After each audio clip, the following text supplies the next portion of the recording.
చూస్తున్నాం అసెంబ్లీ లోపల బయటేమో విద్యార్థి సంఘాల నేతలతో ఉద్రిక్తత చోటు చేసుకుంటే లోపల కూడా ఎమ్మెల్యేలు అధికార పార్టీకి సంబంధించిన ఎమ్మెల్యేలు అధికార పార్టీకి సంబంధించిన మంత్రుల మధ్య వాదోపవాదనలు వాగ్వాదాలు చోటు చేసుకుంటూ ఉన్నాయి. ఈ నేపథ్యంలో ఎంఐఎం ఎమ్మెల్యేలు వాకౌట్ చేశారు. అసెంబ్లీలో మేము అడిగిన క్వశ్చన్స్కి మంత్రులు సమాధానం చెప్పడం లేదు, కనీసం క్వశ్చన్ అడిగేటువంటి సమయం ఇవ్వడం లేదు. క్వశ్చన్ అవర్లో క్వశ్చన్ కాకపోతే ఇంకేం అడుగుతారు అధ్యక్ష అంటూ కూడా ఇది గాంధీ భవన్లో నడుస్తోంది, ఇది అసెంబ్లీ నడిపించలేదు, గాంధీ భవన్ నడిపించండి, అసెంబ్లీలో నడిపించండి అంటూ కూడా ఆయన వ్యాఖ్యానిస్తూ ఇది ప్రజాస్వామ్యం కాదు, ప్రజాస్వామ్యాన్ని కూనీ చేసే సభగా ఉంది, ఏకంగా సభ నడిపించడంలో కాంగ్రెస్ పార్టీ విఫలయత్నమైందంటూ కూడా ఆయన వ్యాఖ్యానించి అక్కడి నుంచి 7 ఎంఐఎం ఎమ్మెల్యేలు బయటికి వెళ్ళిపోయారు. అసెంబ్లీ నడపకుండా గాంధీ భవన్ నడిపించడానికి దాన్ని తప్పుపడుతూ ఏకంగా సభను నడిపించడంలో ప్రభుత్వం ఫెయిల్ అయిందంటూ ఆయన మాట్లాడుకొచ్చారు. ఒకసారి ఎంఐఎం ఎమ్మెల్యే అక్బరుద్దీన్ ఓవైసీ ఏం మాట్లాడారో చూద్దాం. उसके बाद भी ऐसा करे तो कैसा सर? फिर आप माइक भी नहीं दे रहे सर. अगर ऐसा करना है बोले तो सर ठीक है सर, हम अंडर प्रोटेस्ट कि this government is really failing to conduct the house and stopping the questions, changing the questions, not giving the answers and really killing the democracy and this house sir on the protest of this sir. और इसके एहतजाज में हम समझते हैं कि ठीक है सर, हम वॉकआउट करते हैं सर. आप ये जरूर बोलूंगा सर कि ये गांधी भवन नहीं है, ये असेंबली है. असेंबली की तरह चलाइए, गांधी भवन को गांधी भवन की तरह चलाइए. उसके बाद भी ऐसा करे तो कैसा सर? फिर आप माइक भी नहीं दे रहे सर. अगर ऐसा करना है बोले तो सर ठीक है सर, हम अंडर प्रोटेस्ट कि this government is really failing to conduct the house and stopping the questions, changing the questions, not giving the answers and really killing the democracy and this house sir on the protest of this sir. और इसके एहतजाज में हम समझते हैं कि ठीक है सर, हम वॉकआउट करते हैं सर. आप ये जरूर बोलूंगा सर कि ये गांधी भवन नहीं है, ये असेंबली है. असेंबली की तरह चलाइए, गांधी भवन को गांधी भवन की तरह चलाइए.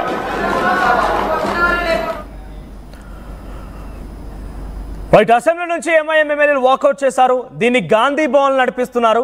క్వశ్చన్ అవర్లో క్వశ్చన్స్ అడుగుతుంటే కనీసం మంత్రులు సమాధానం చెప్పడం లేదు, కనీసం క్వశ్చన్ అడిగే సమయం కూడా ఇవ్వడం లేదు. గాంధీ భవన్ నడిపించండి, అసెంబ్లీలో నడిపించండి అంటూ ఆగ్రహం వ్యక్తం చేస్తూనే ప్రజాస్వామ్యాన్ని కూనీ చేస్తున్నారు. అసెంబ్లీ నడిపించలేదు, దీంట్లో కాంగ్రెస్ పార్టీ విఫలయత్నమైంది, కాంగ్రెస్ పార్టీ ఫెయిల్ అయిందంటూ 7 ఎంఐఎం ఎమ్మెల్యేలు వాకౌట్ చేశారు. దీనిపైన మరిన్ని అప్డేట్స్ మధు అందిస్తారు. ఎస్ మధు, ఏంటి ఎంఐఎం ఎమ్మెల్యేలు కూడా వాకౌట్ చేశారు. ఒకవైపు బీజేపీ బీఆర్ఎస్ అనుకున్నాం, ఎంఐఎం కూడా కాంగ్రెస్ పార్టీ పైన చాలా అగ్రెసివ్గా రియాక్ట్ అవుతోంది. ఏకంగా అసెంబ్లీని గాంధీ భవన్ లా మార్చారు అంటూ కూడా రియాక్ట్ అయ్యారు.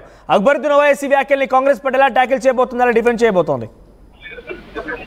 ఈసారి అసెంబ్లీ సమావేశాల్లో చాలా విచిత్ర సంఘటనలు చోటు చేసుకుంటున్నాయి. 2024-25కు సంబంధించినటువంటి బడ్జెట్ సమావేశాల్లో ఇదే అక్బరుద్దీన్ ఓవైసీ ఎంఐఎం పార్టీ తరఫు నుంచి కాంగ్రెస్ పార్టీని తీవ్రంగా పొగుడుతూ చాలా పెద్ద ఎత్తున కాంగ్రెస్ పార్టీకి మద్దతుగా నిలబడుతూ ఆయన స్టేట్మెంట్ చేశారు. ఇప్పుడు 2025-26కు సంబంధించినటువంటి బడ్జెట్ సమావేశాల సందర్భంగా ఒక్కసారిగా రివర్స్ అయ్యారు, ఉంటాయారు ఎంఐఎం పార్టీ సంబంధించినటువంటి నాయకులు అక్బరుద్దీన్ ఓవైసీ. కాంగ్రెస్ పార్టీ పూర్తిగా విఫలమైంది, సభను నడిపించడంలో పూర్తిగా అతర్పాపైందంటూ ఆయన స్టేట్మెంట్ చేస్తూ ఇది గాంధీ భవన్ కాదు అసెంబ్లీ అనేటువంటిది కాంగ్రెస్ పార్టీ నాయకులు గుర్తుపెట్టుకోవాలంటే స్టేట్మెంట్ చురుకలండించడం, అది కూడా ఆయన మాట్లాడుతున్నంత సేపు ఆయన మైక్ కట్ కాకుండా స్పీకర్ మైక్ ఇవ్వడము చర్చనీయ అంశం అవుతుంది. అక్బరుద్దీన్ ఓవైసీ స్టేట్మెంట్ చేసి వాకౌట్ చేశారు. మొత్తం సభ్యులతో ఆయన బయటకు వచ్చారు నిరసనగా. సో మాకు మాట్లాడే అవకాశం ఇవ్వట్లేదు, మైక్ ఇవ్వట్లేదు. నేను 2024లో జరిగినటువంటి అసెంబ్లీ సమావేశాల్లో ఇదే అక్బరుద్దీన్ ఓవైసీ కాంగ్రెస్ పార్టీని పెద్ద ఎత్తున పొగిడారు. ఇప్పుడు కాంగ్రెస్ పార్టీ విఫలమైందంటూ స్టేట్మెంట్ చర్చనీయ అంశం అవుతా మనకు. అంటే ప్రజెంట్ ఎటువంటి అసెంబ్లీ సమావేశాలు పూర్తిగా రసాభాసగా మారాయి, అసెంబ్లీ నడిపించడంలో కాంగ్రెస్ ప్రభుత్వం ఫెయిల్ అయిపోయింది. ఈ వ్యాఖ్యలు అక్బరుద్దీన్ ఓవైసీ చేసుకొచ్చారు. అంటే దీన్ని స్పీకర్ ఎలా తీసుకునే అవకాశం ఉంది? ఎగ్జాక్ట్, అంటే మైక్ ఇవ్వట్లేదు ప్రతిపక్ష నాయకులకి, ప్రతిపక్ష సభ్యులకు అనేటువంటి స్టేట్మెంట్ చర్చనీయాంశం అవుతా ఉంది. ఆల్రెడీ ఇదే క్లెయిమ్ బీఆర్ఎస్ చేస్తా ఉంది, ఇదే క్లెయిమ్ బీజేపీ కూడా చేస్తా ఉంది. మేము అడుగుతున్నటువంటి ప్రశ్నలకి సమాధానం ఇవ్వట్లేదు, మైక్ ఇవ్వట్లేదు, సరైనటువంటి సమయం ఇవ్వట్లేదు మాకు క్వశ్చన్స్ అడగడానికి అనేటువంటి ఈ ప్రతిపక్షాలు ఆరోపణ చేస్తుంటే అదే బీజేపీ ఇప్పుడు కాంగ్రెస్ ఎంఐఎం ఒకటిగా ముందుకు వెళ్తున్నాయనేటువంటి చర్చ జరుగుతున్న నేపథ్యంలో అక్బరుద్దీన్ ఓవైసీ యూటర్న్ తీసుకోవడం చర్చనీయాంశం అవుతుంది. ఎందుకు ఆ రకంగా స్టేట్మెంట్ చేశారు? నిజంగానే సమయం తగినంత ఎంఐఎం అడిగినటువంటి సమయాన్ని కేటాయించలేకపోయారా అధికార పార్టీ?